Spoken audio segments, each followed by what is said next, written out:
ፈለቅ ልብ አንጠልጣይ የፍቅር ታሪክ ፍጥንጥን ያለ ስሜት የማይጨበጥ ግን ደስ የሚል ፕሮግራሙ በተለያዩ መሰናዶዎች እየተዋዛ ወደ መገባደዱ ደረሰ። በእንግድነት የተገኙትም ሼህና ኡስታዞች የተለያዩ ምክሮችን ለተማሪዎች ለግሰው ጨርሰዋል። የአሱር ሰላት ሰዓት ስለደረሰ የመጨረሻውን መሰናዶ ለማስተዋወቅ አስተዋዋቂው ወደ ማይኩ ተጠጋ። ኢንሻአላህ አሁን ፕሮግራማችን ወደ ማገባደዱ ደርሰናል።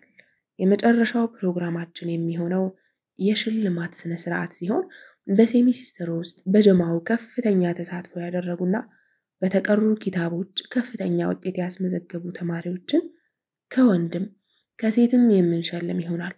ሽልማቱን የሚሰጡልን ብሎ በመካከላችን የተገኙትን ትልቅ ሼህ ጋበዛቸው። ሼሃችን ብዙ እንዳናቆማቸው ቀጥታ ወደ ስም መጥራቱ አልፋለሁ።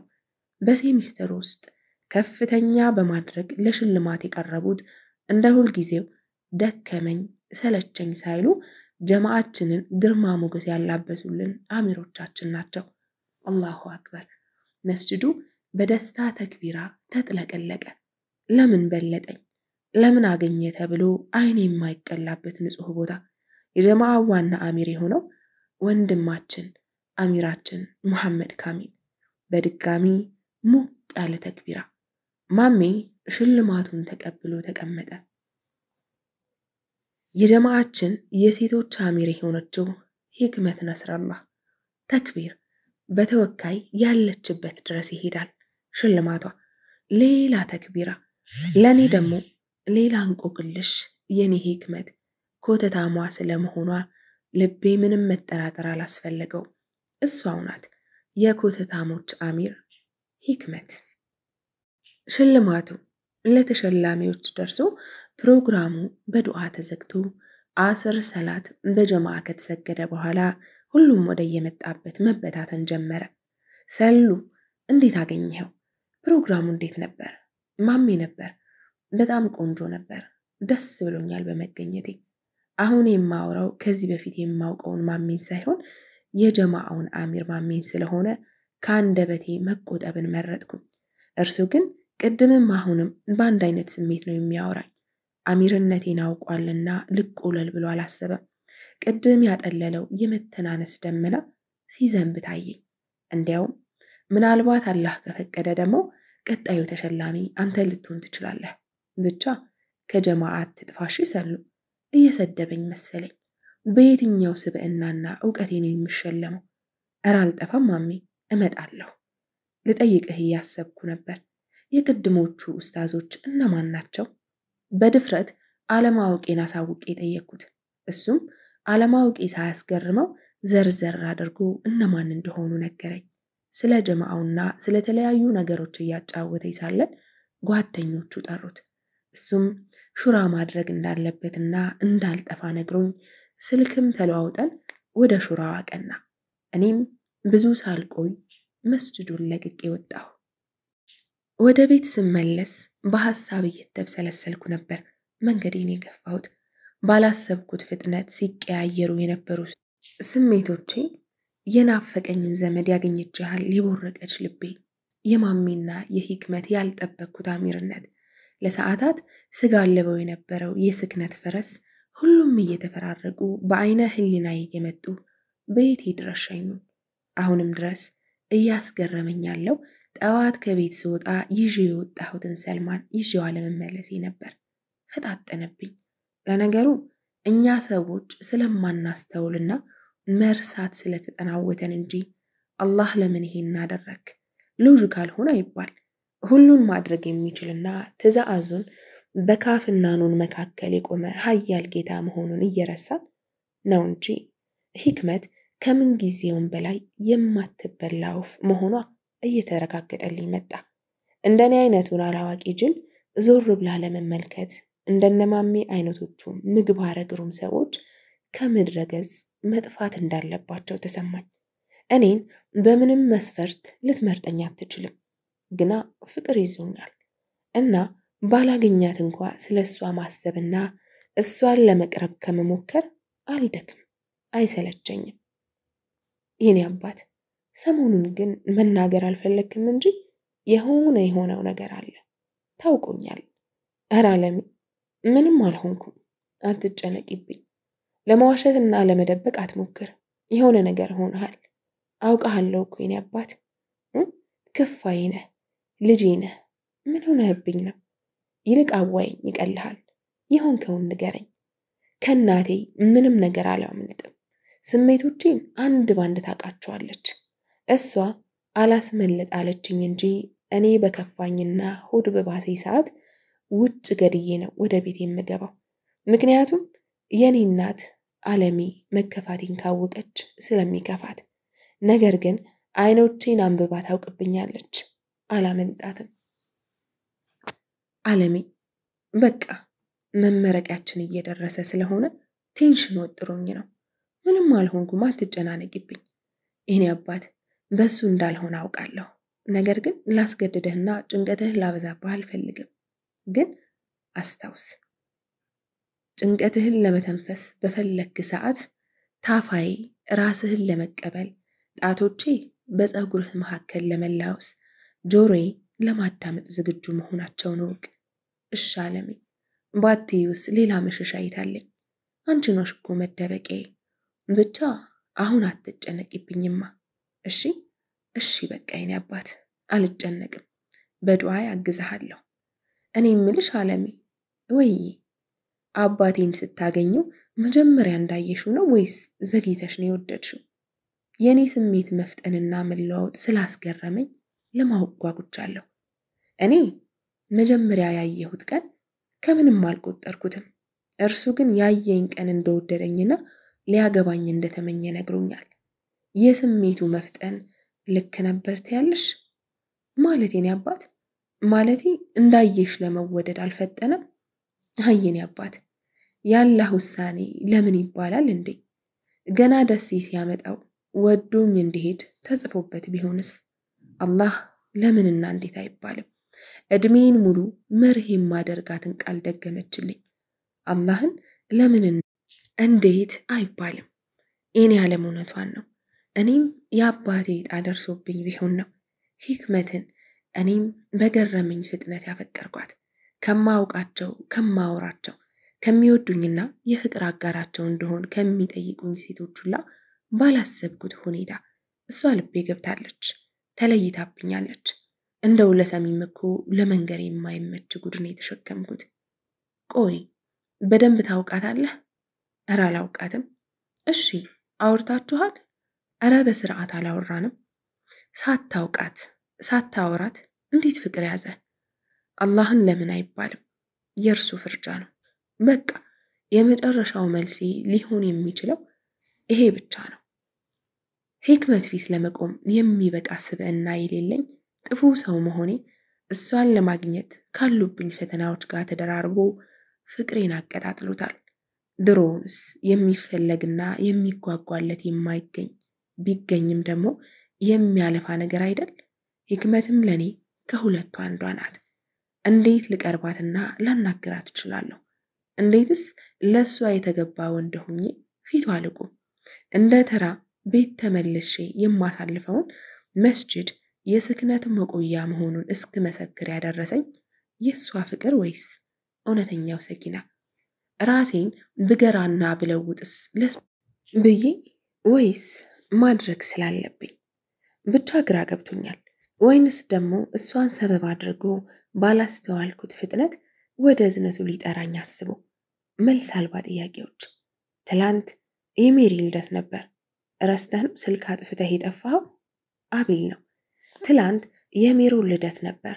ፓሪ እንደተዘጋጀና እንድገኝ ጠርታኝ ነበር። እኔ ግን በሂክመት የተለከፈችውን ነፍሴን ከመዋያውዬ ሰከን ላደርጋት ሌላ ዓለም ውስጥ ነበርኩ። አልተመቸኝም ነበር አቤሎ። ደግሞ ሜሮንም ስለኔ ያላት ስሜት እንዲቀንስ ልርቃት ይገባል። ቻርሊ ደግሞ በጣም አበዛኸው። ወሬን ሳልጨርስ አቋረጠኝ። በጣም አበዛኸው። እንደዛ ያየኋት ሴት ሁሉ አትበቃኝም ስትል እንዳልነበር ዛሬ ስንት ሰው የሚለምናት ልጅ ወደድኩህ ስትልህ ምንድነው ማካበድ? ሙድ ላይ ነኝ አልክ? አቤል ተናዷል። ሰሞኑን እንደዚህ ቀደሙ አብሬው መዋልና ማምሸት ቀንሻለሁ። በዛ ላይ ደግሞ እነ ሜሪን ብጠብስ ዋነኛው ተጠቃሚ እሱ ነው። የሀብታም ልጅ ናታ። አቤል ይህ ስሜቷ እልህ እንጂ ፍቅር አይደለም። ላልጠቅማት ብቀርባት ህይወቷ ይበላሻል፣ ደግሞ ትጎዳለች። ደርሶ ተቆርቋሪ ያደረገኝ። የእውነት ለሜሩን አስቤላት አልነበረም እንዲህ ማለቴ፣ ስሜቴን ሁላ ለሌላ ሴት በሊዝ ስለሸጥኩኝ እንጂ። እስከ ዛሬ ለምን እንደዚህ አላሰብክላትም? ለማንኛውም እኔንም ጣል ጣል አድርገኸኛል። ለጤና ያደርግልህ። እንደ ተቀየመኝ ባሽሙር ነገረኝ። አቤሎ እያወክ አይደል? ፈተና ደርሷል፣ መመረቂያችንም ጭምር። ፔፐር ለማዘጋጀት እየተሯሯጥን አይደል እንዴ ሁላችንም? ለማንኛውም እክሳለሁ። አሁን ይቅርታህን እባክህ። አታቀሳሰር፣ ርቦኛል። አሁን ጋብዘኝ፣ አለቀ። የአቤል ኩርፊያ ከአንድ ንግግር አይዘልም። ማባበያው ደግሞ ምግብ ነው። ክላስ ጨርሰን ነበርና ተያይዘን ወደ ግቢው ላውንች አመራን። ሁለት በየአይነት አዘዝን። ምግቡ እስኪመጣ ማውራት ጀመርን። ደግሞ ስማ፣ እነ ቾምቤ ሁላ ቻርሊ ራቅ ራቅ አብዝቷል፣ ምን አስቀይመነው ነው እያሉ ሲያዝጉኝ ነበር። ዛሬ እናገኛቸዋለን፣ በቃ ችግር የለም። አቤሎ ጥያቄ ልጠይቅህማ። ሂሳብ ክፈላት በለኝ እንጂ ጠይቀኝ። ፍቅር ይዞ ያውቃል? አቤሎ ወዲያው ስሜቱ ተቀያየረ። አያውቅም። ድርቅ ያለ የውሸት መልስ ስለመሆኑ ወደ ታች ያቀረቀሩት አይኖቹ ምስክር ናቸው። አትዋሸኝ። ለምን ዋሻሃለሁ አቦ? በእናት ወሬ ቀይር። ቆይ ለምን እስከ ዛሬ ደበከኝ? መች ጠይቀኸኝ ታውቃለህ? ስለዚህ አመንክልኝ። ምኑን? በቃ ትቼዋለሁ፣ እርሳው ይሻልሃል። እኔን ግን አሁን ይዞኛል። ምን? እርሳው በቃ። የአቤልን ስሜት ለመመለስ ስጣጣር ያዘዝነው ምግብ ደረሰ። ለወትሮ አቤልን ከማብላት ለማስቆም የማላደርገው ጥረት አልነበረም። ዛሬ ግን አልበላም። ትንሽ እንደጎረሰ ጠገብኩ አለሱም። ሰውዬ ያዘዝነው እኮ 2 ነው። አንዱን እንኳ ሳንጨርስ በቃኝ ትላለህ እንዴ? የበላሁት አልጎደለም ቻርሊ። ይልቅ ብላና ወደ እነ ቾምቤ እንሂድ። ረቦኛል ብሎ ቢሆንም ያመጣኝ ስሜቱ እንደተረበሸ ስለገባኝ እኔም ሳልበላ ከፍዬ ወጣን። መንገዳችንን ሙሉ አላወራኝም ነበር። እኔ አውራዋለሁ፣ እሱ አጭር መልስ ይመልሳል። አለቀ። ስሜቱን የረበሸው ስለ ፍቅር የጠየቅኩት ጥያቄ እንደሆነ ገብቶኛል። ግን ራሱ ለመተንፈስ እስኪወስን ለማወቅ አልቸኮልኩም። በመንገዳችን ላይ ድንገት ከነ ማሚ ጋር ተገናኘን። ማሚን ለመዘየር ስቆም አቤል ገርሞት ራቅ ብሎ ይመለከተኛል። ሰላም አለይኩም ሰሉ፣ ከልቡ ተስፈንጥሮ ከወጣ ፈገግታ ጋር። ወአለይኩም ሰላም ማሚ፣ እንዴት ነህ? አልሐምዱሊላህ ሰላም ነኝ። ዝሁር ደርሷል፣ ወደ መስጂድ እንሂድ። እስከ ዛሬ ማሜ እንድሄድ ነበር የሚጠይቀኝ፣ ዛሬ ደግሞ እያዘዘኝ ነው። እኔም እምቢ ልለው ወይም ለመቅረት ምክንያት መደርደርን አልመረጥኩም። እሺ ማሜ፣ አንድ የጓደኛዬን ነግሬው መጣሁ። ወደ አቤል ሄድኩኝ። አቤሎ የሆነ ቦታ ካልሄድን እያሉኝ ነው። በቃ አንተ ወደ እነ ቾምቤ ሄድ፣ በኋላ እንደዋወላለን። እንደደበረው ያስታውቃል። ቆይ የት ልትሄዱ ነው? ወደ መስጂድ። መስጂድ? አቤል የሰማውን አላመነም። ይህን ቃል ካፌ ሲሰማው የመጀመሪያ ጊዜው ነው። አዎ ስመለስ እደውልልሃለሁ። በልቻው። ምላሹን ሳላዳምጥ ወደ እነ ማሚ ያመራሁ። እኔና አቤል ለመጀመሪያ ጊዜ መንገዳችን ተለያየ። እኔ እነ ማሚን መርጬ ወደ መስጂድ፣ አቤል ወደ ጓደኞቹ። ከነ ማሚ ጋር መስጂድ እስክንደርስ ስለተለያዩ ነገሮች እያወራን መንገዳችንን ተያያዝ ነው። በተለይ እርስ በእርስ የሚያወሩት ወሬ ልብ ይገዛል። የሚያወሩት ወሬ እኔ ከለመድኩት ጭራሽ ይለያል። ሴቶችን በምላስ አታሎ ሕይወቷን ስለማበላሸት ከነርሱ ዘንድ አይወራም። በየልደቱ ላይ እየተገናኙ ሲጠጡ መዋል ጭራሽ ትዝ አይላቸውም። በየፓሪው ላይ ሲጨፍሩ ማንጋት ከነርሱ ዘንድ አጀንዳ አይሆንም። የሁለት ዓለም ሰዎች ሆነን በአንድ መንገድ ወደ አንድ ቤት እናመራለን። በስተመጨረሻም በጨዋታና በቁም ነገር የተዋዛው መንገድ ተገባደደና መስጂድ ደረስን። ዝሁርን ከሰገድን በኋላ በኢማሙ ዳዕዋ ሲደረግ አዳምጬ ከመስጂድ ወጣሁ። ከዙሁር በኋላ ክላስ ስላልነበረኝ ወደ ግቢ ላይብራሪ ለመሄድ ወስኜ ወደዚያው አመራሁ። የግቢው ላይብራሪ የሚገኘው መናፈሻውን አቋርጠን ከጨረስን በኋላ ስለነበር በመናፈሻው ውስጥ ነበር ያለፍኩት። ትላንት ሂክመት ተቀምጣበት የነበረውን ቦታ በአይኔ ባማትርም ሌላ ሰው ነበር የተቀመጠበት። ምናልባት ካየኋት ብዬ መናፈሻውን በዝግታ ተራምጄ ጨረስኩት። ሂክመት አልነበረችም። ላይብራሪ ከመግባቴ በፊት ለአቤል ደወልኩለትና እንዲመጣ ነገርኩት። ውጭ ሆኜ ስጠብቀው ነበርና ከትንሽ ደቂቃዎች በኋላ መጣ። ቆየውብህ እንዴ? በሩጫ እንደመጣ ከትንፋሹ መቆራረጥ ያስታውቃል። እረ አልቆየህብኝም። በል እንግባ። ቻርሊ፣ ብናወራ ደስ ይለኛል። እሺ እናወራ። ግን ስለምንድን ነው የምናወራው? አቤል ቅድም ላውንች ውስጥ የነበረው አይነት ፊት ነው ያለው። የተረበሸና ያዘነ አይነት ፊት።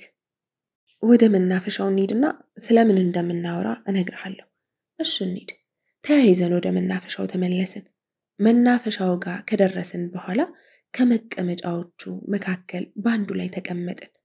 አቤል ስለምን ሊያወራኝ እንደፈለገ ለማወቅ ስለጓጓሁ ወዲያው ጠየቅኩት። እሺ አሁን እናውራ። ስለምንድን ነው ልታወራኝ የፈለግከው? ስለ ቅድሙ። ፊቱ ላይ ያሉት ጅማቶች ተገታትረዋል። ስለ ቅድሙ ምን? ስለ ፍቅር ስለጠየከኝ ነው።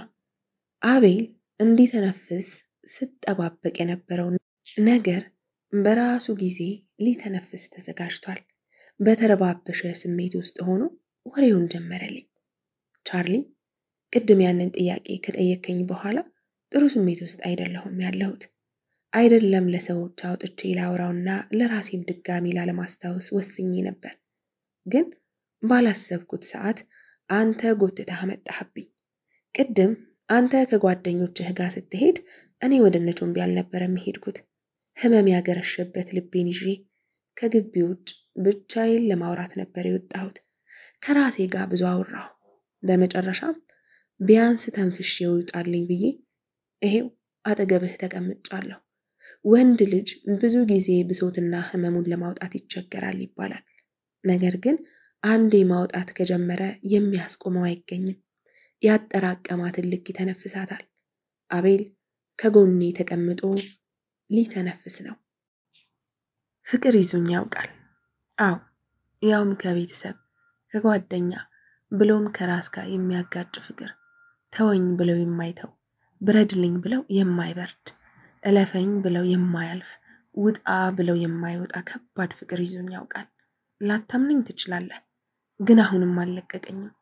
የደም ስሮቹ ተገታትረው ሊፈነዳ የደረሰ ፊኛ አስመስለውታል አቤልን። ሂዳያ ትባላለች ልጅቷ። የሰፈር አብሮ አደጌ ናት። ቤተሰቦቿ በእምነታቸው እጅግ አጥባቂ ናቸው። አባቷ ሼህ ሙሐመድ ሰፈር ውስጥ አሉ የተባሉ አስታራቂ ሽማግሌና የመስጂድ ኢማም ናቸው። በየዓመቱ በረመዳን የግቢያቸው በር ዝግ ሆኖና ግቢያቸው ውስጥ ሰው ጭር ብሎ አያውቅም። ዘወትር ደሃና መንገደኛ ይመግባሉ። ታዲያ ይህ ስራቸው በረመዳን ይጠነክራል እንጂ በሌሎችም ቀናቶች ለመመጽወት ማንም አይወዳደራቸው። ሼህ ሙሐመድ 5 ልጆች ነበሯቸው፣ 2 ሴትና 3 ወንድ። 2 ወንድ ልጆቻቸው አግብተዋል። ከቀሩት 3 ልጆች መካከል የኔዋ ሂዳያ 3ኛ ልጅ ናት። ሂዳያ ጋር የተዋወቅነው ገና ልጅ እያለን ትምህርት ቤት ውስጥ ነው። ታዲያ ከትምህርት ቤት ሰፈር ድረስ አብረን ስንመለስ አባቷ ቤት ያልኖሩ ቀን አብረን ስንጫወት እናቷ ይወዱኝ ስለነበር ለመላላክ እያሉ ደጅ ሳማትር ብቻ በጣም እንቀራረብ ነበር። ሂዳያ በጣም ጎበዝ ተማሪ ናት። በጣም ቁርአንም ገና ልጅ እያለን ስትጨርስ ድግስ ተደግሶ በልተናል። የሰፈሩ ህፃናት ተሰብስበን ኧረ እኔንም አንዳንዴ በግድ አሊፍ ባታ ታስብለኝ ነበር። ቡዝዝ ያለች ፈገግታ በትዝታ የተዋጠች። የሚያወራው ወሬ ስለመሰጠኝና ቀለል ብሎት እንዲያወራ በምንም ነገር ላቋርጠው አልፈለኩም። አቤል አሁን እየተረጋጋና በትዝታ ጀልባ እየቀዘፈ ነው። ገና ወደ መርከቡ አልተጠጋም። ታዲያ እንዲህ ደስ የሚለው የልጅነት ጊዜያችን ማደግ ከዛም አልፎ መጎርመስ በሚሉ ተፈጥሮ ተቀየረ። የተቀየረው ስሙ ብቻ አይደለም፣ እኛንም አብሮ ቀየረን። ሂዳያን አድገሻል፣ አይን ውስጥ ትገቢያለሽ፣ ቤትሽ ነው ዓለምሽ በሚል ሰበብ አባቷ ከቤት መውጣቷን ከለከሏት። ትምህርት ቤትም ቀየረች። ትምህርቷን እንኳ ለመከታተል አባቷ አንዳንዴ ደግሞ ወንድሞቿ ነበሩ በመኪና የሚያመላልሷት። በቃ ከጉርምስናዬ ጋር አብሮ ውዴታዬም ወደ ፍቅር አደገ። 2 ዓመታትን ሙሉ ትምህርት እየቀጣሁ ወደምትማርበት ትምህርት ቤት ሄጄ ስትገባና ስትወጣ መከታተል ነበር ስራዬ። ከጓደኛና ከቤተሰብም ፍጹም ተራራኩኝ። አንድ ቀን እንደለመድኩት ልመለከታት ሲሄድ ብቻዋን ከትምህርት ቤቷ ስትወጣ ተመለከትኳት። አባቷም ሆኖ ወንድሞቿ አልነበሩም። ታክሲ ውስጥ ስትገባ ተከትያት ገባሁ። ከብዙ መራራቅ በኋላ ድጋሚ ተገናኘን። በጉርምስና አይኔ ነበርና አይኖቿን የተመለከትኩት ፍቅሯ እየተቀጣጠለ ባሰብኝ። ሰላም ተባብለን ሰፈር ድረስ አብረን ሄድን። ድጋሚ እንድንገናኝ ጠየቅኳት። አባቷ እንደማይፈቅዱላትና መገናኘታችን ልክ እንዳልሆነ ነገረችኝ። ምንም ሳልፈራ የተሰማኝን ወዲያው ነገርኳት። ለዓመታት እንዳፈቀርኳት ለመናገር ምክንያታዊ አልነበርኩም። ምናልባት ትወቀውና ይውጣልኝ ብዬ ወይንም ድጋሚ አላገኛትም ብዬ ብቻ አላውቅም። ነገርኳት። መልሷ ግን ያስደነግጥ ነበር። በሃይማኖት እንደማንገናኝና ለሷ እንደማልሆን ነገረችኝ። አየህ ሰሉ ምን ያህል ፍቅር አውሮኝ እንደነበር አየህ አይደለ? ሂዳያን የሚያህል የሽህ ልጅ ሳፈቅር ሃይማኖት የሚባለውን ነገር ዘንግቼ ነበር። የማስበው እኮ አግብቻት ለመኖር እድሜን ሙሉ ልሰጣት ነበር። ግን መዳረሻዬን እንጂ መንገዴን አላገናዘብኩም ነበር። ከዛ በኋላ ልቤ ተሰበረ። ፍቅሯ ግን ልቀቀኝ ብለውም አልለቅህም አለኝ። ዩኒቨርሲቲ መግቢያ ፈተና ወስጄ ግቢ ስገባ እሷም ውጭ በስኮላርሺፕ ወጣች። በቃ ዩኒቨርሲቲ ከገባሁ በኋላ እሷን ለመርሳት ጣርኩኝ። የተሳካልኝ መስሎኝ ነበር። ግን ካንተ አንደበት በወጣች አንድ ቃል ብቻ ፍርክስክሴ ወጣ። አገረሸብኝ። ዝም አለ። የእውነትም ፍቅር ይዞታል አቤል። አሁን ላይ ሳስበው ሳልነግራት እየወደድኳት በኖርኩ እያልኩኝ እጸልያለሁ። ስሜቴ አሸንፎኝ የፈጠንኩ ይመስለኛል። ልጆች ነበርን እኮ። እሺ እንኳ ብትለኝ ምን ማድረግ እንደነበረብኝ አላሰብኩም ነበር። ፈጥኛለሁ። ጨረሰ። የተገታተሩት ጅማቶቹ ወደ ቦታቸው ተመለሱ። በፍጥነት ሲመታ የነበረው ልቡ ተረጋጋ፣ ተነፈሰ። ይህን ሁሉ ዓመት አብረን ስንማር ስንቷን ሴት አብረን ስናተራምስ እንደዚህ በፍቅር የተብሰለሰልክ አትመስልም እኮ የምለው ስለጠፋብኝ ጥያቄ አስቀደምኩኝ። ሴቶች ስናተራምስ አልከኝ? እኔ እኮ ልቤ ሂዳያ ጋ ነው። አሁንም እሷን ለመርሳት ከማደርጋቸው ነገሮች መካከል ነበር እሱ። የሴቶቻችን ፈተና። አንዷ ሴት ያጠፋችውን ጥፋት ወይም ስህተት ዕዳ የምትከፍለው ሌላኛዋ ሴት ሆና አረፈችው። ወደ ራሴ መለስ አልኩኝ። እስከ ዛሬ ስንት ሴት ጎድቼ ይሆን? ስንቷ ሴት በእኔ ልቧ ተሰብሮ ይሆን? ሌላ መልስ አልባ ጥያቄ። አሁን የት ነው ያለችው? ካናዳ እየተማረች እንደሆነ ሰምቻለሁ። ስትመጣ ልታያት ትፈልጋለህ? አንገቱን አቀርቅሮ የኔ ላትሆን ድጋሚ አይኖቿን ካየሁ እሞታለሁ ቻርሊ አለኝ። በፍቅር የተጎዳ ልቧ አሳዘነኝ። ካለበት ስሜት እንዲወጣ በሚል ወክ እንድናደርግ ጠየቅኩት። ቀለል ስላለው ተስማማንና ተያይዘን ወጣን። የአቤልን በፍቅር የተጎዳ ልብ ከኔ በህክመት ፍቅር መብሰልሰል ከያዘው ልቤ ጋር አነጻጸርኩት። ተመሳሰለብኝ። የሁለታችንም ልቦች የማይበሉ ወፎችን አፍቅረው መርመጥመጡን መርጠዋል። የኔ ትንሽ ለየት የሚያደርገው እንደ አቤል እንደፈለግኩ ሳያት የኖርኳትን ሴት አይደለም ያፈቀርኩት። እንዲያውም በተቃራኒ ለመታየት እንኳ ውድ የሆነች አንገቷን ከመስበር የማትደክም ሰው ቀና ብላ ማየትን አይኗን የከለከለች ሰውነቷን ከኛ ከባዕዶች እይታ ያራቀች በኮተታ ኮተት ልቤን ያንኮታኮተችን ሴት ነው ያፈቀርኩት፣ ህክመትን። አቤል ሃይማኖቱ ሙስሊም ስላልነበር ነበር ለፍቅሩ የመጀመሪያው እንቅፋት። ለኔ ደግሞ ሙስሊም መሆኔ ብቻ እንቅፋቱን አያነሳለኝም። ከዛም ከፍ ያሉ መስፈርቶችን ማሟላት ይጠበቅብኛል። ራሴን የተገራ ስብዕና የተላበሰ ሰው ማድረግ ይጠበቅብኛል። ይህ ነው እንግዲህ የኔና የአቤልን ልክፍት ተመሳሳይና ከባድ የሚያደርገው። የፈተና ሳምንቶቻችን አልቀው የመጀመሪያውን ሴሚስተር አገባደድን። ሁለተኛውን ሴሚስተር የትምህርት ጊዜ ጀምረናል። አዲሱ የሴሚስተር ጊዜ የመመረቂያ ጊዜያችንን ማገባደጃ ስለሆነ በብዙ ነገራቶች ተወጥረን ነው የምናሳልፈው። ካሁኑ ውጥረቱ ጀምሯል። የሪሰርች ፔፐር ማገባደድና ማዘገጃጀት፣ ሱፍ ማሰፋት፣ ለዲፌንስ መዘጋጀት፣ ብቻ በብዙ ነገሮች ሩጫ ውስጥ ሆነን ነው የምናሳልፈው። ከየትኛውም ጊዜ በላይ ደግሞ ተመራቂ ተማሪዎች ላይ ወጪ ይበዛል። ይህ ደግሞ የኔን እናት ከምን ጊዜውም በላይ በስራ እንድትወጠር አድርጓታል። አለሚ እኔ ሰርቼ ላግዝሽ፣ ቢያንስ ብቻሽን አትልፊ ብላትም አልሰማ ብላኛለች። ትኩረትህን ሙሉ ትምህርትህ ላይ አድርግ ነው የሷ መልስ። ማታ ማታ በጣም ደክሟት ነው የምትገባው። እንደስከ ዛሬው ማታ የለመደቻትን ቡና ማፍላትም አቁማለች። ስትለፋ ስለምትውል ዛሬ ግን እኔ ላፈላላት ወስኛለሁ። ቤት ከመግባቷ በፊት ሁሉንም ነገር አዘገጃጅቼ እንድጠብቃት በጊዜ ነበር ወደ ቤት የገባሁት። ቀድሚያት የገባሁት ቡና እንዴት እንደሚፈላ ቀርቶ እንዴት እንደሚቆላ እንኳን አላውቅም። ለዚህ መፍትሄ ደግሞ አቤላን ይዤው ገባሁ። አቤል ደካማ እናት ስላሉት እሳቸውን ለማስደሰት ሲል የቤት ስራዎችን እንደሚሰራ ነግሮኛል። ስለዚህ ቡና ማፍላት ማያቅተውም። አቤልን አብረን እናምሽ ብዬ ነው ወደ ቤት ያመጣሁት። በሱ ቤት የዓለሜን ቡና እየጠጣ ሊያመሽ ነው የመጣው። እናታችን የለችም እንዴ ቻርሊ? አቤል ነበር ቤት ስንደርስ ቤቱ መዘጋቱን አይቶ እየጠየቀኝ። ዓለሜን እናታችን ነው የሚላት። እኔም ደስ ይለኛል። የለችም ስራ ነች። ዛሬ ቀድመናታል።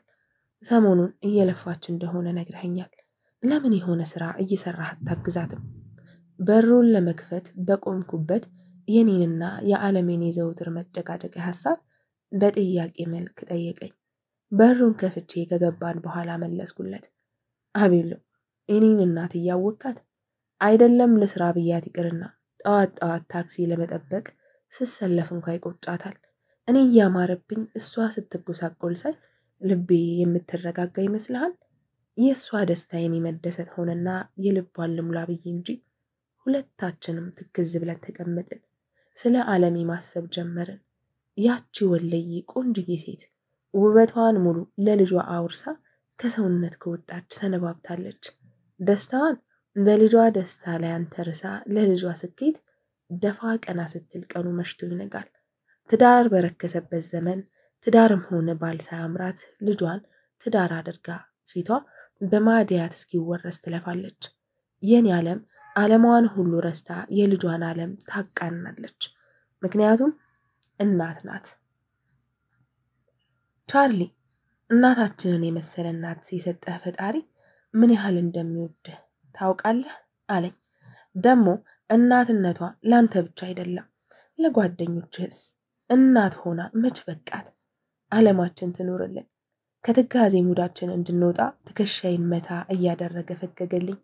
ፈገግታውን አስተጋብቼ ወደ ግዳጃችን በቀጥታ አስገባሁት። በል አሁን ወደ ስራ። የምን ስራ? አይኑ ፈጠጠ። ቡና ፍልተን እናጣጣታለን ዛሬ። እነማን? እኔ እናንተ። ሳቂ ሊያመልጠኝ ምንም አልቀረው። ማፍላቱስ ጥሩ ሐሳብ ነበር፣ ግን ማፍላት ትችላለህ? አንተ ነህ የምታፈለው። እኔ አግዛሃለሁ። በመጨረሻ ሳቂ ለቀቅኩት። አቤል እንደተወዛገበ ያስታውቃል። አቤል ቡና ያፈላል ያለህ ማን ነው? እናትህን ለማገዝ የቤት ውስጥ ስራ ትሰራላችኋለህ አይደል እንዴ? እና ቡና ማፍላት ምኑ ይጠፋል? እና ያገዝኳት እንደሆን ቡና አፈላለሁ ብያለሁ እንዴ? አቤልም ሳቁ መጣ። አልችልም እንዳትልም። ጌታን አልችልም። ሁለታችንም ሳቃችንን ለቀቅነው። አሁን ሌላ ፈተና መጣ። ቡና ማፍላት የማይችሉ ሁለት ወንዶች አንዲትን ባለሙያ ሴት ቡና አፍልተው ሊያጠጡ ተፋጠዋል። እኔ እኮ አንተ የምትችል መስሎኝ ነው በሙሉ ልብ የመጣሁት አቤሉ። እኔ ደግሞ የእናታችንን ቡና በሙሉ ልብ ልጠጣ ነበር የመጣሁት። እና ምን ይሻላል ትላለህ? በቃ ለአንዷ ደውለን አፈላሉን እንጠይቃ። ጥሩ ሐሳብ። በአቤል ሐሳብ ተስማምተን ወደ አንዷ ጓደኛችን ደወልን። በድርጊታችን ከሳቀች በኋላ ቅደም ተከተሉን በስርዓት አስረዳችን። እንዳይጠፋን ስለፈራን ጻፍ ነው። መጨነቅና መጠበባችን ላይ የሰው ቡና የምናፈላ ሳይሆን መንግስት ለመፈንቀል ፕላን የምናወጣ ነበር የምንመስለው። ቡናውን እንደ ነገሩ አፍርተን ጨርሰናል። አሁን የዓለምን መምጣት ነው የምንጠብቀው። አቤልና እኔ ለመጀመሪያ ጊዜ ቡና አፍልተን የተሳካ ተልእኮ በድል ተወጠናል። በመጨረሻም ተጠባቂዋ አንስት ብቅ አለች። የኔ አባት ገና ከበሩ የኔ ዓለም መጣች። እንደምን ዋልክልኝ? ቤቱ ውስጥ ስትገባ ቤቱ ተሟሙቆ ሳር ተጎዝጉዞ ፈንድሻው ቀርቦ ብቻ አዲስ ሙሽራ የገባበት ቤት መስሏል። በእኔና በአቤል እይታ ሳልሰማ ቤቴ ውስጥ ሚስትህን ይዘህ መጣህ እንዴ? ኧረ አቤልም አለ። ሚስትህን ነው ያጣኋት። አሁን የት አድርገሃት ነው?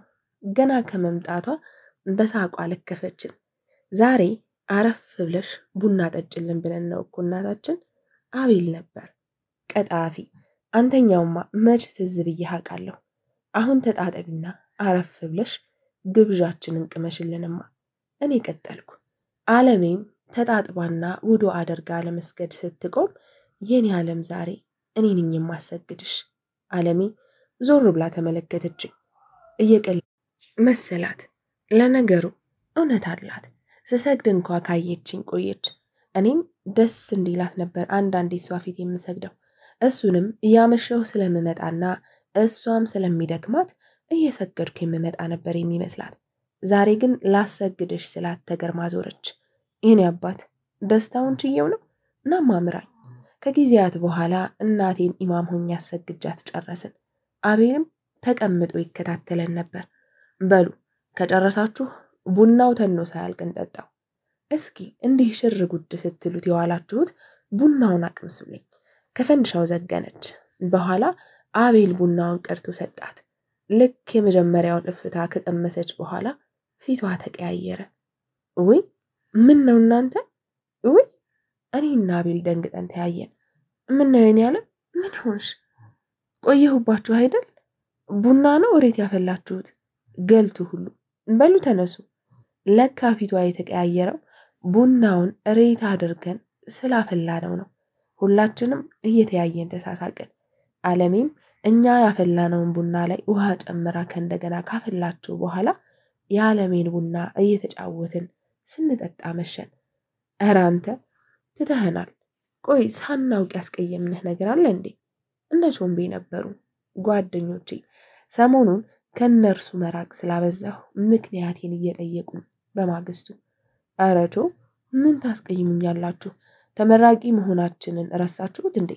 ሁላችንም ሩጫ ላይ ስለሆንን አልመቻች ብሎን እንጂ ልቤን የነማሚ መንፈስ ስለመመረቁ ስለነቾምቤ መንገር ሳቁብኝ ብሎ እንደመፍቀድ ነው። ስለዚህ ዋሽቼ ማምለጥን መርጫለሁ። ከነቾምቤ ጋር መዋል ያስደስታል። ሴቶችን ስንለክፍ፣ አላፊ አግዳሚውን ስንገመግም፣ በሆነ ባልሆነው ስንሳሳቅ፣ ባሉን ጉድለቶች ስንተራረብ እንውላለን። ነገር ግን ደስታው ከልብ አይደርስም ነበር። ልብ የምትደሰትበትን መዋያና ቦታ አለማወቃችን ነበር እውነተኛ ደስታን ለመፍጠር ስንጣጣር መዋላችን።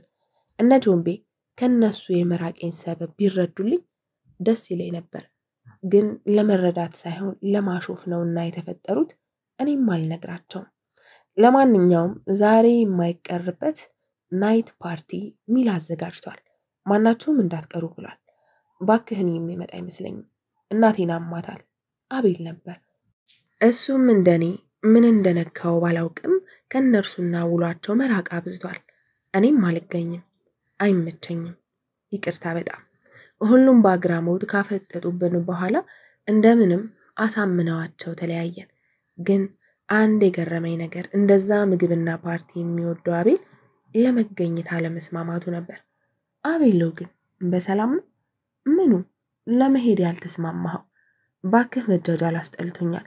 በሽተኛ እናት ቤት አስቀምጬ የኔ የትም ሲንዘላዘሉ ማምሸት፣ እናቴ ቤት ምግብ የሚያቀርብላት ስትቸገር እኔ በየቤቱ እየዘሩ መቀላውጥ፣ ሁሉም ስልችት ነው ያለኝ። በዛ ላይ ደግሞ ተመራቂ ነኝ። አቤል ከየት እንዳመጣው ባላወቅኩት ለውጡ አስገረመኝ። አይ ጥሩ አድርገሃል። እና ደግሞ ከክላስ በኋላ የምነግርህ ነገር አለኝ። ምንድነው የምትነግረኝ? ከክላስ በኋላ አልኩህ እኮ። አያቁነጥንጥህ። ክላስ እንዳልማር ነዋ። ይሁን እሺ። ክላስ ገብተን ከጨረስን በኋላ አቤልን ከነማሜ ጋር አስተዋወቅኩት። ትንሽ ካወራን በኋላ እነማሜ ተሰናብተን ወደ መናፈሻው አመራን። ሚስጥር ልነግረው፣ አቤልን ያጓጓውን ነገር ልነግረው ወደ መናፈሻው ደርሰናል። ለአቤል ለመንገር የወሰንኩት እሱ ለማንም እናገረዋለሁ ብሎ አስቦት የማያውቀውን የታፈነ ሚስጥሩን አውጥቶ ስላካፈለኝ እኔም ሚስጥሬን ላካፍለው ስለፈለግኩ ነው። በሌላ ቋንቋ ጓደኝነታችንን ወደ ሚስጥር ጓደኝነት ላሳድገው ፈልጋለሁ።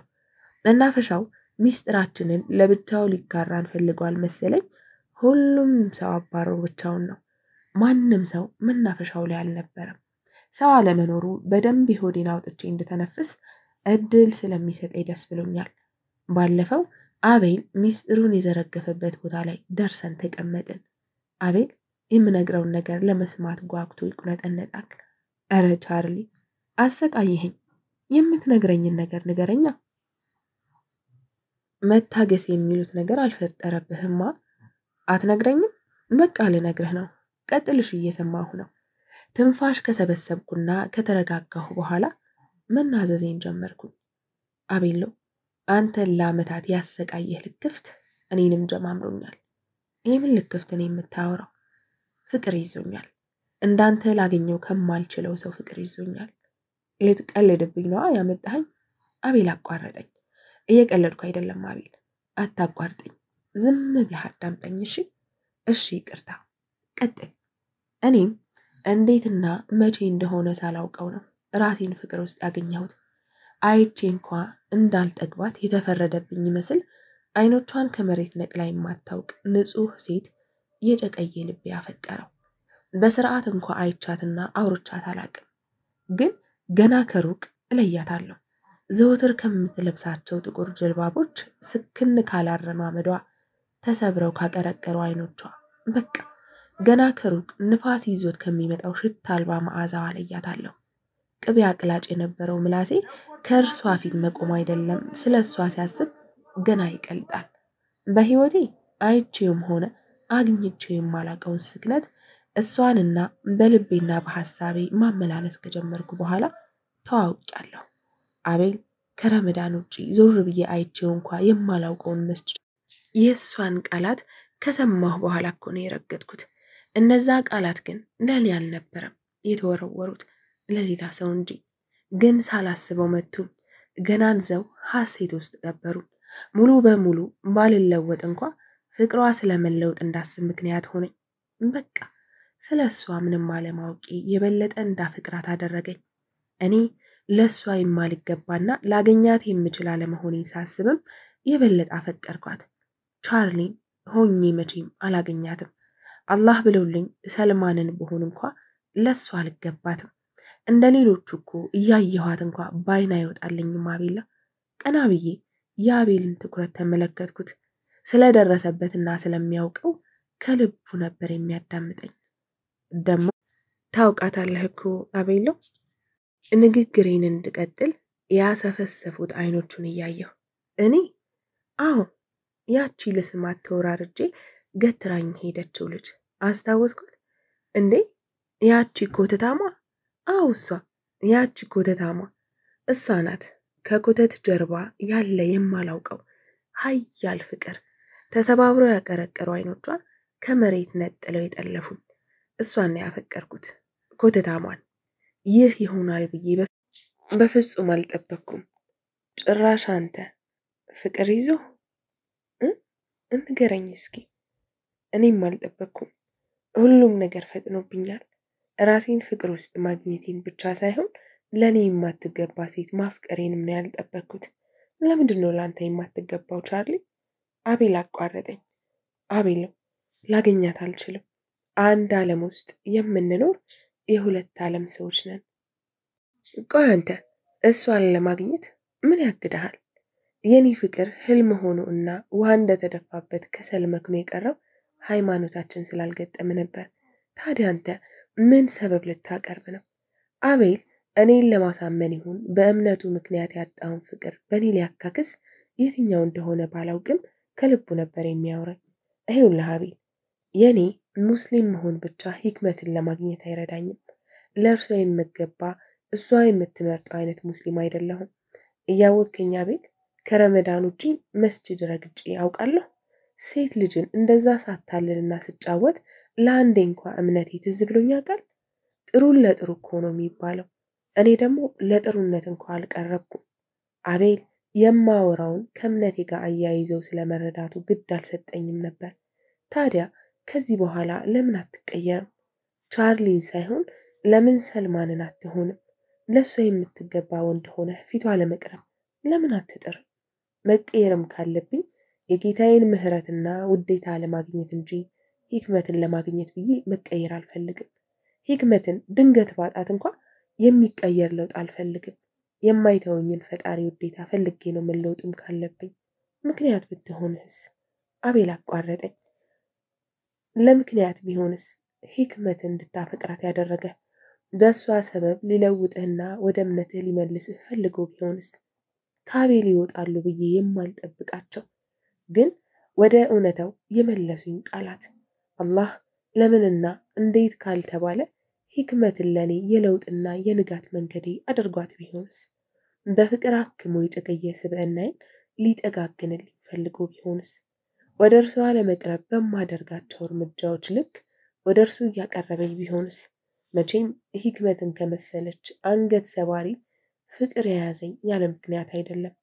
ታዲያ ምክንያቴ መለወጤ ቢሆንስ? አቤል እውነት አለው። ሂክመት ምክንያት ልትሆን ትችላለች። ስለዚህ መለወጥ አለብኝ። ቻርሊን ሳይሆን ሰልማንን ሆኜ፣ የነ ቾምቤ ሳይሆን የነ ሙሐመድ ካሚል ጓደኛ ሆኜ፣ ፓሪ ላይ ሳይሆን ሙሃደራ ላይ እያመሸሁ፣ የፍቅር ዘፈን ሳይሆን የልብ ማከሚያ ቁርአንን እያዳመጥኩ። አቤል እውነት አለው። ለነገሩ ልክ ነህ። ምክንያት ሊያደርጋት ፈልጎ ይሆናል። ትንሽ ካሰብኩ በኋላ የመለስኩለት መልስ ነበር። ስለዚህ ዛሬ እንጀምራለን መለወጥ። እኔም አግዛለሁ። አቤል ስለ እኔ መለወጥ ከማሜ ቀጥሎ የተደሰተው ሰው ሆነ። ከአሁን ጀምሬ ሰልማን ነው የምልህ። ቻርሊ የሚባል ጓደኛ የለኝም። መጀመር አለብን። የምንጀምረው ደግሞ ዛሬ ነው። አቤል ወንድሜ ወላሂ በጣም ነው የማመሰግነህ። ትከሻዎቹን በሁለት እጆቼ እንቅ አድርጌ ያዝኩት። ለምኑ ነው ደግሞ እሱ? አቋረጠኝ። መለውጤን አምነህበት እንድለወጥ ስለገፋፋኸኝና ባላየሃቸው እይታዎች ሐሳቤን ስላቀለልክልኝ ከልቤ ነበር። በፍጥነት የወደኩበት ፍቅር የትኛው የገደል ጫፍ ላይ እንደሚገኝ ባላወቅኩበት ሰዓት መውደቂያን የጠቆመኝ ያክል ነው የተሰማኝ። ያውም ያማረ መውደቂያ። ሰሉ በወንድማማቾች መካከል ምስጋና የለም። ለመጀመሪያ ጊዜ ስሜን አቆላምጦ ጠራልኝ። ለመጀመር ጀመርን። አዲስ አበባ ውስጥ አሉ ከሚባሉ ሙስሊም ባለሀብቶች መካከል አቶ አብራር ከማል አንዱ ናቸው። አዲስ አበባ ውስጥ ብቻ 4 ቅርንጫፎች ያሉት አህላ ፈርኒቸር የተሰኘ አትራፊ ድርጅት አላቸው። እንዲሁም በተለያዩ ክፍለ ሀገሮች የእንጨት ምርቶችን መሸጫና ማምረቻ ድርጅቶች አሏቸው። አቶ አብራር ከልጅነት ጀምሮ ከሚያውቋቸው ከወይዘሮ አይሻ ጋር ተጋብተው 5 ልጆችን ወልደዋል። ባለቤታቸው ወይዘሮ አይሻ አሁን በህይወት ባይኖሩም ከልጆቻቸው ጋር አዲስ አበባ ውስጥ የድሎት ኑሮ ይኖራሉ። ሂክመት የአቶ አብራር ሁለተኛ ልጃቸው ናት። ከእርሷ በላይ አንድ ወንድ ሲገኝ የአንድ ወንድና የሁለት ሴት እህቶቿ ታላቅ ናት። የአዲስ አበባ ዩኒቨርሲቲ የመጨረሻ ዓመት የሜዲሲን ተማሪ ናት። ቤተሰቦቿ በጠቅላላ በዱንያ ፍቅርና በገንዘብ ታውረው ከፈጣሪያቸው የራቁ ቢሆኑም እርሷ ግን በቻለችው መጠንና አቅም እምነቷን ለማወቅና ለመተግበር የምትጠር ልጅ ናት። በትምህርቷም ከልጅነቷ ጀምራ ጠንክራ የተማረችና ተሸላሚ የሆነች ልጅ ናት። አሁን በምትማርበት ትምህርት ቤት ሰቃዩና ስትመረቅም ተሸላሚ እንደምትሆን ያረጋገጠች ብርቱ ሴት፣ እንዲሁም ፈርስት ይርን በጨረሰችበት የ4 ኪሎ ግቢ ሙስሊም ጀማዓ ውስጥ የሴቶች አሚርም ጭምር ናት። ጎን ለጎን ሴት ተማሪዎችን በማቅራትና እሷን በመቅራት ትታወቃለች። ትምህርቷ በጥቁር አንበሳ ሆስፒታል በሚገኘው ቢሆንም ሰመርን ጨምሮ ሌሎች ያፈራቻቸውን ጓደኞቿን ለማግኘት ከ4 ኪሎ ግቢ አትጠፋም። ሂክመት በቤተሰቦቿ ዘንድ ምንም አይነት ደስታን አይታ የማታውቅ ከፈጣሪዋ አንድ ከምትወዳት ጓደኛዋ ጋር ብቻ የተወዳጀች ኮስታራ ሴት ናት። ቤተሰቦቿ አላህን፣ እምነቴን፣ ሂጃቤን ብላ ሙጥኝ ስላለችባቸው ዘውትር እንደተሳለቁባትና እንዳፌዙባት ነው። ውጭ የሚያዩት ሰዎች ኮተታም ይሏታል። ይህን ስም ግን ከቤት ጀምራ ነው ይዘው የምትወጣው። ታናናሽ እህቶቿ ሳይቀሩ ኮተታም እያሉ ይሳለቁባታል። እናቷን ያጣችው የመጨረሻ እህቷ ከተወለደች ከዓመት በኋላ ስለነበር ብዙ የቤተሰቡ ጫናዎች እርሷ ላይ ነው የተጣሉት። እህቶቿ እያደጉ ቢመጡም እንደ ቤት ሰራተኛ እንጂ እንደ እህት ስለማይቆጥሯት ሊያግዟትም ሆነ ቀርበው አይዞሽ ሊሏት ፈቃደኞች አይደሉም። አባቷም ሆኑ ወንድሞቿ በኮተት እየተሳለቁ ከመኖር ውጪ እንደ ሴት እንኳን አያከብሯትም። ይህ ሁሉ የሚሆነው የአላህን ውዴታ ፈልጋና ለእርሱ ብላ ጸያፍ የዱንያ አባዜያቸውን ስለጠላች ነበር። ቤታቸው ውስጥ 2 ሰራተኛ ቢኖሩም በቤተሰቦቿ ዘንድ እርሷ እንደ 3ኛ ሰራተኛ ነው የምትቆጠረው። ሂክመት ኮስታራነቷና ከብዙ ሰው ጋር አለመቀራረቧ የመጣው በዚሁ ምክንያት ነው። ከቤተሰቦቿና ከቅርቦቿ ያጣችው ፍቅር። ቀኑ ጁምዓ ከጠዋቱ 1 ሰዓት ተኩል አካባቢ ነበር። የሂክመት አብራር ስልክ ደጋግሞ ይጠራል፣ ግን የሚያነሳው ሰው አልነበረም። የጥሪው መደጋገም የረበሻት የሂክመት ታናሽ እህት ሂክመትን የተኛችበትን ክፍል በርግዳ ገብታ በእንቅልፍ ተሸንፋ ዓለሟን የረሳቸውን ሂክመትን ባረቀችባት። ሴትዮ ስልክሽን አንሺ ወይም ደግሞ ዝጊው። ይህን የድሮ ቴፕ የሚያክል ስልክ ይዘሽ ቤት አትረብሺ። እህቷ ገና ከመግባቷ ብትቧረቅም ሂክመት ግን አሁንም እንቅልፍ ውስጥ ስለነበረች አልሰማቻትም። ታናሽ እህቷ ይበልጥ ተናዳ የለበሰችውን ገፈፈቻት። ሂክመት በድንጋጤ ተነሳች። አዑዙ ቢላህ። ምን ነው ረሙዬ? ምን ሆነሽ ነው? አስደነገጥሽኝ እኮ አለች። ከአጠገቧ ባገኘችው ክሬም ከቀጭን እባብ የመሰለው ፀጉሯን ሰብስባ ለማስያዝ እየሞከረች። ሂክመትን እህቶቿ ከሚጠሉበትና ከሚንቁበት ምክንያቶች መካከል ምንም ሳትኳኳልና ሳትቀባባ ከኮቶተዋ በኋላ ውበት መበለጣቸው ነበር። ስልክሽን ለምን ሳይለንት አድርገሽ አትተኝም? የማታነሺው ከሆነ እየረበሽን እኮ ነው። ታላቋና የቤቱ አንድ አካል መሆኗን ዘንግታ እንደ ሰራተኛ ትጮህባታለች። ለነገሩ አስተሳሰብ ሲዘቅጥ እንጂ እየካደመች የምትኖር ሴት ክብርና የራሷ ልቅና አላት። ረሙዬ ሌሊቱን ሳነባ መሸሁና እንቅልፍ ረታኝ። ለዛ ነው መዘናጋቴ። ይቅርታ አድርጊልኝ። ሁሌም እነርሱ ከሚሰጧት የንቀትና የማሳነስ እይታ በተቃራኒ መልካምና ቀና የሆነን መልስ ነበር የምትሰጣቸው ሂክመት። ስለሱ የጠየቀሽ የለም። ምን ትመስላለች? አሮጊት። እየተመናቀረች ክፍሉን ለቃ ወጣች። ሂክመትም እህቷ በእርግዳው የገባችውን የክፍሏን በር ከዘጋች በኋላ የሞባይል ስልኳን አንስታ ስትመለከት ሰዓቱ ረፍዷል። 8 ሚስኮል ተመዝግቧል። ጓደኛዋ ሰመር ነበረች። ሂክመት ተደናግጣ የተኛችበትን እንኳ ሳታነጥፍ ኮተቷን ኮትታ እየተጣደፈች ወጣች። የሰፈሩን መንገድ በግስጋሴ ከጨረሰች በኋላ ግቢ የሚወስዳትን ታክሲ ያዘች። ቆይ ዛሬ ምን ነክቶሽ ነው? ጭራሽ በአርቡ ቀን እንደዚህ ተጋድመሽ ያረፈድሽው? የሂክመት ጓደኛ ሰመር። ሰሙዬ ማታ ፔፐር ሳዘጋጅ ነበር። ሱብሒን ሰግጄ ጋደም እንዳልኩ ሳላስበው ነጋብኝ። ረሙ ነበረች ጠዋት የቀሰቀሰችኝ። አንቺማ ስትደውይ ጭራሽ አልሰማሁትም። ይሄ ኮብልስቶን የሚያክል ጥሩምባ ስልክሽ ካልተሰማሽ ሙተሽ ነበር ማለት ነው። የሂክመት ሞባይል ባለ ጯሂ ስፒከር በተን ስልክ ነው። ሁሌ ጓደኛዋ ለምን ስማርት ፎን እንደማትይዝ ስትጠይቃት እንዳያዘናጋኝ እፈራለሁ እያለች ትመልስላታለች። ደግሞ ስንት ጊዜ ነው 40 አትበይ ጁምዓ በይ ብዬ ነገርኩሽ? ወይ ሂኩ ቆይ ምን ልዩነት አለው? አርብ ማለቴስ ኃጢአት ነው? ልዩነት አለው። አዎ ኃጢአት ነው ግን አላልኩም። አላህ ራሱ በቁርአኑ ጁምዓ ብሎ የጠራውን የስክነት ቀን እኛ ስለምን ጁምዓ ማለት ይከብደናል ብዬ ስለማስብ ነው። በቃ አታናጅኝ። እሺ ዝም ብለሽ ሂጂ። የፌዝ ሳቅ እየሳቀች እንዴ በቁጣ ማሳመን ድፋሽ።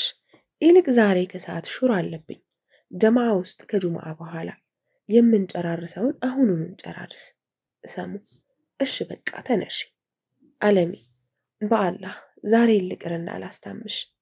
እናቴን ምን እንደነካት ባላውቅም ሰሞኑን ደካክማብኛለች። እንደ ወትሮዋ በጠዋት ተነስታ ስራ መሄዷን አቁማለች። በተቃራኒው ስራ መቅረትና እንቅልፍ አብዝታለች። ትላንት ማታ ነበር እንዳመማት የነገረችኝ። ጥያቄ ሲበረታባት እንዲህ ደካክማና ተጎሳቁላ አይቻት አላውቅም። ተጨንቄያለሁ። ቤት ተቀምጬ እንኳ እንዳስታመማት ፍቃደኛ አይደለችም። የኔ አባት ምንችኮ ነው ይተወኛል። ለማይረባ ነገር ብለህ ባለቀ ሰዓት ከትምህርትህ እንድትቀር አልፈልግም። አንቺ ነሽ የማትረቢ የኔ ዓለም። አንቺ ከመቅጽበት የተጠራቀመው የእንባ ዘለላዎች በፊቴ ቆዳዎች ላይ መትመም ጀመሩ። ከመታመሟ በላይ እንዳስታመማት እንኳ ፍቃደኛ ለመሆኗ ይበልጥ አስጨነቀኝ። እናቴን ከዚህ በፊት ማማት ያውቃል፣ ግን እኔ እንዳልጨነቅ ዋጥ ታደርገዋለች። በአሁኑ ግን ቢጠናባትና መቋቋም ቢያቅታት ነው ካልጋ መዋሏ። በዚህም ሁኔታ ውስጥ ጭንቀቷ እኔና ትምህርቴ ነን። እንዴት ነው የምታዞረው የኔ አባት? ህመሙ ቀላል ነው ልልህ ፈልጌ ነው። ይልቅ እስኪ ያስደስተኝ። የሚያስደስትሽን ንገሪኝ እሺ? አሁኑኑ ላደርግልሽ። ጁምዓ አይደል ዛሬ? አምና ለረመዳን የገዛውልህን ጀለብያ ካላደረከው እሱን ልበስና እምር ብሎብህ ልይ። ምን ገዶኝ እናቴ? ምን ገዶኝ? አሁኑ ነው የምለብስልሽ። ወዲያው ተነስቼ ጀለብያውን ለመልበስ ወደ ሻንጣ ለመፈለግ አመራሁኝ። ከለበስኩት በጣም ስለቆየ ከልብሶቹ ሁሉ ስር ነበር የተቀመጠው። እንደፈራሁት አላጠረኝም ነበር። ነገር ግን ሰውነቴ ሞላ አድርጎት ሙስና የጠገበ ባለስልጣን አስመስሎኝ ነበር። ለብሼው ከአለሜ ፊት ቆምኩኝ። አለሜ እንዳየችኝ እንባዎቿን ማፍሰስ ጀመረች። ደነገጥኩኝ። እማ ምን ነው? ምን ሆንሽብኝ? አመመሽ እንዴ? የኔ አባት አደክልኝ እኮ ሰው ሆንክልኝ። ትኩር ብላ ያየችኝ ታለቅሳለች። አባትህ ካጠገቤ ተቀምጦ ልጁ እንደዚህ ትልቅ ሰው እንደሆነ ቢሄድልኝ ብዬ ተመኘሁ የኔ አባት።